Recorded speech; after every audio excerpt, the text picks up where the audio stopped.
Hey, newsletter friendly friends. How are you doing? Listen, at the time of this video recording, it is August, like end of August, like we are truncating sort of the rest of summer, basically, is what it feels like. And thankfully, our school is not going back until after Labor Day. Praise the Lord and everybody else, because I just want to raise the roof on that one. It's a huge deal. I think I saw in the first week of August, people were like, ooh, this is my kid's first day of blah, blah, blah grade. No, I'm not here for it. No. And I mean, I get it. If you live in Arizona or something and it's super hot, yeah, why not go to school? Like, you can't be outside, right? Unless it's like 6 a.m. So, yeah, I'm down for that program for sure. So, listen, here's what's on my mind today that I wanted to share. First of all, this Friendly Friend newsletter video series will be for your eyes only. Quote, for your eyes only. That sounds really sketchy and scary. It's not. Well, it might be, but it's not going to be like inappropriate. These will post to my YouTube channel later, like a month later, but I just wanted something for you newsletter subscribers to have, because you know what? Everybody wants you to subscribe to their newsletter and blah, blah, blah. And you know what? Like, I want to know what the incentive is. What do I get out of this? Because I don't need another piece of junk mail in my inbox, right? And so I just wanted to give you something that is specifically yours for subscribing. That's the goal of this anyway. So these videos are going to be super chatty. You know what? If you really like the concise, like 15-second, Instagram and stuff, this is probably not going to be your favorite thing in the world, but it's just life. It's going to be just real life rambles about things that are currently going on for me. And I'm in my theater room / podcast room. That sounds like such a thing to say, like I'm in the theater. But what I wanted to do is show you what it looks like down here so that you know, and then talk to you about something that's been on my mind. So first of all, have you seen that app, or are you a part of that app called Be Real, where it's got, the camera, they make you take a photo of both sides of what's going on. So if you've listened to my podcast, you can see this is kind of like the background that you'd see me in, or if you viewed it, I guess. You're not going to see it if you listen to it. But behind the scenes, what you don't see, this is what's behind me, is all the stuff that Matt does, the engineering stuff. And then my mess. Yep. And so, for any of you that may think that I'm super organized and tidy, that is a misnomer. I am not. And here's what's on my mind. Okay, here's what's on my mind. I'm going to get to the point. Sorry, not sorry. That's the thing. I'm going to not apologize for these ramblings, because you don't have to watch if you don't want to. And that's just a known fact. So all good. So something is happening in my life next week. And I'm just processing how I'm going to deal with it. And I'm praying about it and just asking, for my higher power's wisdom.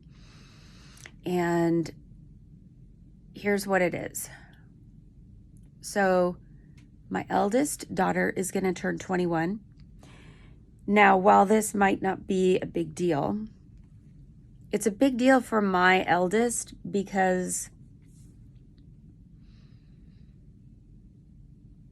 this was one of the things in early sobriety that I told myself, oh, gosh, someday I'm going to have kids that are drinking age. And like, what am I going to do when I can't drink with them? It's kind of probably sounds super weird if you're not sober or in the recovery field. That might sound very like, what the heck? Why are you even thinking about that?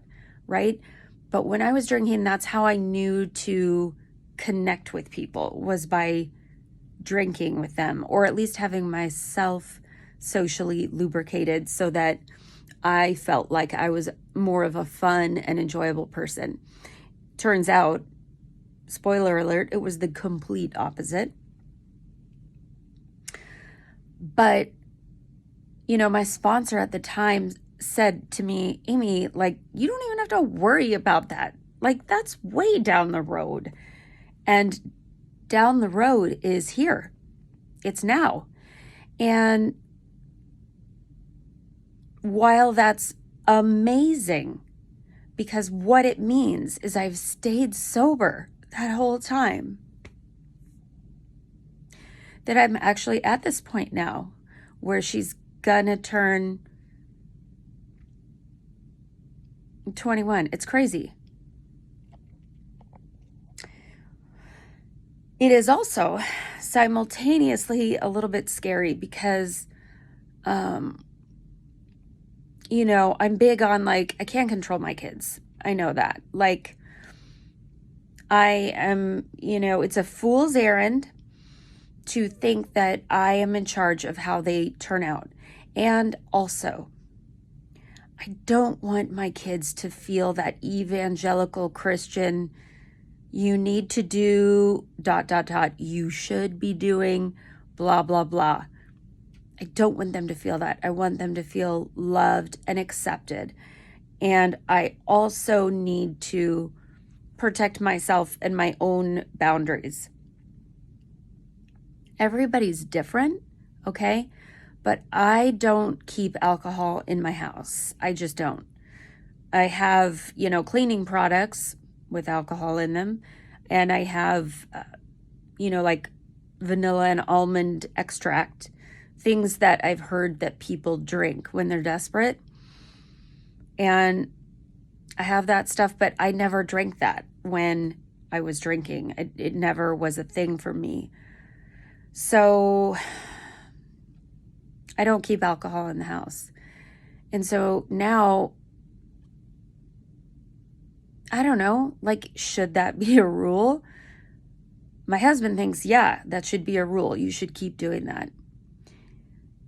Okay, I can get on board with that. But then it's weird. Like, if we're going out to dinner, if we are at, a celebration at somebody else's house, she's going to do what she's going to do. But I also don't want to buy alcohol.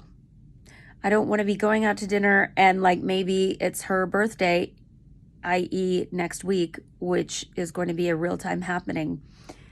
And then she's expecting that I'm going to buy her a drink or drinks. So I don't know what to do about that. And I'll tell you what I have done so far. As I mentioned, I prayed, and I also reached out to 4 women who I know and respect in the 12-step fellowship.